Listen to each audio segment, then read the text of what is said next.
Hello जी, सत श्री अकाल जी। तो वेलकम हो गया आपका न्यू व्लॉग में। तो वीडियो वहीं से है जहाँ से हमने करेले की सब्ज़ी खाई थी। उसके बाद मैंने कोई वीडियो एडिट नहीं की थी। तो उसके बाद दीदी आ गए थे। दीदी लाए थे पापा के लिए ये मिट्टी की बोतल। तो इसमें पानी ठंडा रहता है। पापा को ना ठंडे पानी की बड़ी होती है कि हाँ ठंडा पानी दो फ्रिज का। तो वो डॉक्टर से भी थोड़ा सा मना करते हैं, उनके गले में लाइन डली हुई है उनके। तो इस करके फिर दीदी और हमने डिसाइड किया था कि मिट्टी की बोतल मंगवा लेंगे, इसमें भी पानी ठंडा ही रहेगा। तो ये पानी ठंडा करने के लिए हमने बोतल मंगवा ली थी। और अब इसको धोकर साफ़ करके पानी भर के रखेंगे। और रियलिटी में जब मैं ये रिकॉर्डिंग कर रही हूँ ना, उसमें पानी बहुत ठंडा रहता है। तो दीदी और हम सबको ना बोतल बड़ी पसंद आई थी। तो अच्छी थी बोतल, ये अच्छी निकली है, मतलब कि हम इसे ये ले सकते हैं, यूज़ कर सकते हैं। और मटके जैसा ही ठंडा पानी इसमें निकलता है। तो हम दीदी से मजाक कर रहे थे बहुत ज़्यादा कि ठीक है ये सबके लिए, अब सबके लिए बोतल लेके आना। The next morning. हेलो जी, सत श्री अकाल जी। वेलकम हो गया आपका न्यू ब्लॉग में। तो मैं घर से निकल चुकी हूँ, ठीक है जी। तो पहले हम दीदी को पिकअप करेंगे, फिर आगे जाएंगे क्योंकि बरसात का मौसम है। और आज ना गाड़ी मिल रही थी ना ऑटो आ रहा था, बड़ी मुश्किल से मिला मेरे को। तो बारिश बनी हुई है ऊपर, ये दिल्ली का मौसम है। और हम चंडीगढ़ कब जाएंगे, यही बहुत बड़ा क्वेश्चन है। ये भी क्वेश्चन है बहुत बड़ा। अभी हो गया हमें 10-11 दिन से ज़्यादा हो गए दिल्ली में। और जाने की तैयारी बनती है बिगड़ती है, बनती है बिगड़ती है। चलो कोई बात नहीं, जाएंगे। घर तो जाना ही है, पर कब जाएंगे ये देखते हैं। और कब का बनता है हमारा ये देखते हैं। तो आपको दिखाती हूँ बाहर का व्यू। आपने मेरे को तो देख लिया कि मैं रेडी हो गई हूँ। अब आपको बाहर वाला भी दिखाती हूँ, बाहर में कैसे चल रहा है। तो देखो जी बाहर, ये दिल्ली की सड़कें, ठीक है जी। आज मैं कोई ऑडियो नहीं करूँगी सड़कों के लिए, मैं आपको बोल के बता रही हूँ ये दिल्ली की सड़कें। हम दीदी को लेने जा रहे हैं, दीदी को लेकर तो फिर हम जाएंगे आगे हॉस्पिटल, ठीक है जी। तो मैं मिलूँगी आपको अब जाके हॉस्पिटल में, भैया सीधा मैं आपको मिलूँगी हॉस्पिटल जाके, ठीक है। तो जी फाइनली हम हॉस्पिटल में पहुंच गए थे। हॉस्पिटल कैंटीन में आए थे, पहले कॉफ़ी लेके सीधा डायलिसिस रूम के बाहर जाएंगे। और वहाँ पापा की डायलिसिस शुरू हो चुकी है। तो जी हम बैठे हैं रिकवरी नहीं, डायलिसिस रूम के बाहर। पापा की हो रही है अंदर डायलिसिस। तो यहाँ सब बैठे हुए हैं, यहाँ वेटिंग में बैठना पड़ता है।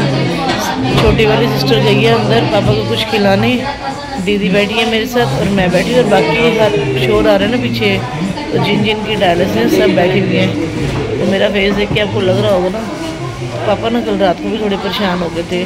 डायलिसिस के बाद ना थोड़ी घबराहट वगैरह सब होती है, तो पापा परेशान हुए थे। तो इसलिए ना कोई भी नहीं सो पाया, मैं क्या दीदी भी नहीं सो पाए, छोटी सिस्टर भी नहीं सो पाई, मैं भी नहीं सोई। सरदार जी भी वहीं पे थे, छोटी सिस्टर का बेटा भी हॉस्पिटल में था। कल थोड़ा औखा हुआ था, पर आज ठीक है। आज अभी पापा से बात की है, ठीक लग रहे हैं। तो डॉक्टर ने बोला डायलिसिस के बाद ना घबराहट होती है थोड़ी सी, तो उससे हुआ। तो चलो जी कोई बात नहीं जी, औखा टाइम है, ये भी निकल जाएगा। पापा ठीक हो जाएंगे, घर आ जाएंगे। पहले से ठीक हैं भी और नहीं भी, दोनों साइड है। पर डायलिसिस करवानी पड़ेगी, डॉक्टर ने बोला हफ्ते में 3 बार। तो वो दीदी और देखेंगे, छोटी बहन और मैं सोचूंगी अब कब जाना है वापस, कब जाती हूँ देखते हैं, ठीक है। वापस जाने वाला कुछ चल रहा है मेरा प्रोसेस। देखो मेरा कुछ सोच रही हूँ वापस जाने का, देखते हैं कब जाते हैं। अभी तो कल तक देखते हैं क्या होता है, कल तक देखते हैं छुट्टी होती है क्या होता है, ठीक है। तो बने रहे इसी ब्लॉग में, मिलती हूँ मैं आपको। दीदी दिखाऊँ, दीदी ये बैठे दीदी, बाकी अनदर जनता आंदी जाती, लोग आते जाते ने, दीदी बैठे ने, छोटी सिस्टर। तो जी हम डायलिसिस रूम से ना वापस ऊपर आ गए थे अपने रूम में, क्योंकि पापा की तो भी डायलिसिस होनी थी। इसमें अभी 2-2.5 घंटे बाकी थे।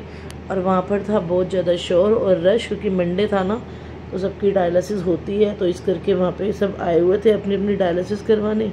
फिर हम लोग ऊपर आ गए थे और यहाँ आके मैं आपको दिखा रही थी अपने सप्लीमेंट जो मैंने अपने लिए लिए हैं। और ये बीच में जो बटरफ्लाई वाली बॉटल दिख रही है ना, इसका नाम मैं घर जाके बताऊँगी क्या क्या नाम क्या, एक एक करके दिखाऊँगी अगले ब्लॉग में। तो ये मैंने जस के लिए लिया और ये बाकी सारे मेरे सप्लीमेंट हैं, तो इनका सारा ना रिव्यू मैं आपको दूंगी। ये मैंने लेने शुरू किए हैं पिछले 10 दिन से, तो इनका क्या बेनिफिट है क्या है सब मैं आपको बताऊंगी। ये एमवे की नंबर 1 एमवे की कंपनी है, वर्ल्ड की नंबर 1 कंपनी है, जिसके सप्लीमेंट मैंने भी लिए हैं। ये मेरी सिस्टर ना वहाँ की मेंबर है, तो मैंने उससे ही लिए हैं। तो इसका जो आता है ना, जैसे हम रोज़ सुबह कोलगेट यूज़ करते हैं ना, उसके बदले में इसका आता है ग्लिस्टर। हाँ, ग्लिस्टर ही कहा था उसने कुछ, तो वो ही बहुत अच्छा होता है। तो मैं आपको दिखाऊंगी घर जाके। मैंने भी ये लिए, एक इसमें मधुनाशनी है, एक तुलसी है, एक हरड़ कुछ ऐसे है वो है। मतलब हमारी बॉडी को जो सुबह उठ के फ़ायदा करने वाली चीज़ें हैं ना, वही सप्लीमेंट मैंने लिए हैं। ठीक है जी, आपको दिखाऊंगी, सारा रिव्यू भी दूंगी घर जाके। तो जी मैं तो हॉस्पिटल में बैठी थी और ये रौनक मेरे पीछे से ना घर पर मैगी बना रहा था इंडक्शन के ऊपर, अपनी कोरियन मैगी। तो ये इन दोनों को पीछे छोड़ के आती हूँ ना, तो कभी बीच में इनके पापा चक्कर लगाते रहते हैं। तो फिर ये अपनी ना कोरियन मैगी बना रहा था। तो ये आपको इसने मुझे वीडियोस बना के भेजी थी, देखो कैसी मैगी बन रही है ये देखो। तो इसने बनाई ये कोरियन मैगी अपने लिए खाने के लिए। तो ना इसने दोपहर के लंच में ये आज मैगी ही खाई है कोरियन की, और ये कह रहा था 2 स्पाइसी, मतलब इसको बहुत मिर्ची वाली लगी पर अच्छी लगी, इसने बड़े मज़े से खाई है। तो उसके बाद ये अपना नहा धोएंगे, तैयार होएंगे, जो भी ये करेंगे मेरे पीछे से। तो इसने ये मेरे पीछे से मैगी बना के देखो 2 स्पाइसी बोल रहा है ना ये। तो वो पीछे ना टीवी का शोर था, तो इसलिए मैंने बंद कर दी थी इसकी ऑडियो। तो ये इसने ये मैगी खा ली थी। ये दोनों अपना खेल रहे हैं, वो क्ले से खेल रहा है।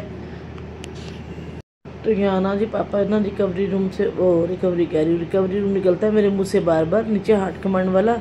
मगर पापा ना डायलिसिस रूम से ना वापस आ गए थे, तो वो सब उनको शिफ्ट वगैरह करवा के ना बेड पे लिटा के चले गए थे। अब बारी आई थी पापा को कुछ खिलाने की, तो देखते हैं क्या आता है उन्हें खाने के लिए। मगर वही है ना, उनको लेटते ही ना बैक में ना बहुत पेन होता है, तो इस करके तो वो लेटे थे। वो कहते हैं उनके बस बैक में ही पेन होता है और कुछ नहीं है उनको, बस बाकी सब ठीक चल रहा है। और यहाँ दीदी कुछ कर रहे हैं तैयारी, शायद वो ना बाहर ना किसी को, वो मैम नर्स वगैरह को बोलेंगे कि पापा के कुछ खाने पीने के लिए भेज देंगे वो, तो वो यही करेंगे। तो पापा यहाँ लेटे हुए थे और मैं पापा को आवाज़ लगा थी कि आप ठीक हो, तो पापा कहते हैं हाँ मैं ठीक हूँ। तो पापा अब सो गए। ऐसे ही होता है डायलिसिस के बाद, कहीं बंदा उठता है कभी सोता है, क्योंकि डायलिसिस करने के बाद एकदम ना थोड़ी सी थकावट महसूस होती है। 4-5 घंटे बैठ के, मतलब 4-5 घंटे बंदा लेटा रहे डायलिसिस करता रहे, तो थक जाते हैं वहाँ पे। तो यहाँ मैं दिखाती हूँ, 2 छोटी सिस्टर, बड़ी सिस्टर और मैं, हम तीनों बैठे हैं। तो अब हम करेंगे जाने की तैयारी। 2000 years later. तो जी मैं घर आ गई थी हॉस्पिटल से, और घर आके मैं थोड़ी देर लेट गई थी और जराना को खाना मंगा के दिया। उसने रोल्स खाए हैं, दिखाऊं कौन से रोल होते हैं। ये रोल होते हैं, ये वाले, रुको, ये वाले रोल मंगवाए हैं रौनक ने अपने खाने के लिए। ठीक है, खा लेगा वो भी, छोड़ो। उसके पापा ने भी खाए हैं और उसने भी खाए हैं रोल्स, और क्योंकि खाना तो यहाँ बनता नहीं है ना, तो फिर ये लोग बाहर से ही खाते हैं। मैगी और मैं आते आते घर में फ्रूट्स, आते आते सेब ले आई थी, और ये चिपक रहा है, मस्के लगा रहा है। इसको फोन चाहिए, मुझे मालूम है इसका फोन चाहिए। हाँ, और चलो जी, आपने पापा की तबीयत देख ही ली थी। अब कल डिस्चार्ज होगा या परसों होगा या कब होगा। हाँ, कैंप लाई थी, और जब डिस्चार्ज कल होगा परसों होगा, जब होगा आपको बता देंगे। अभी तो मुझे खुद नहीं पता कल डायलिसिस दोबारा होगी या नहीं होगी, मुझे ये भी नहीं पता। तो वो सुबह चलेगा, तो मुँह ना कर। तो जी मैं ब्लॉग का करती हूँ यहीं पे एंड। ब्लॉग पसंद आए तो लाइक शेयर सब्सक्राइब करना। इसको ज़्यादा प्यार आ रहा है अपनी मम्मी पे, देख लो जरा शरारतों को, देखो ना इसकी शरारतें, इसकी लड़ाइयाँ सब देखी हैं आपने। तो ये बोल रहा है लाइक शेयर सब्सक्राइब कर देना। ओके जी, बाय बाय।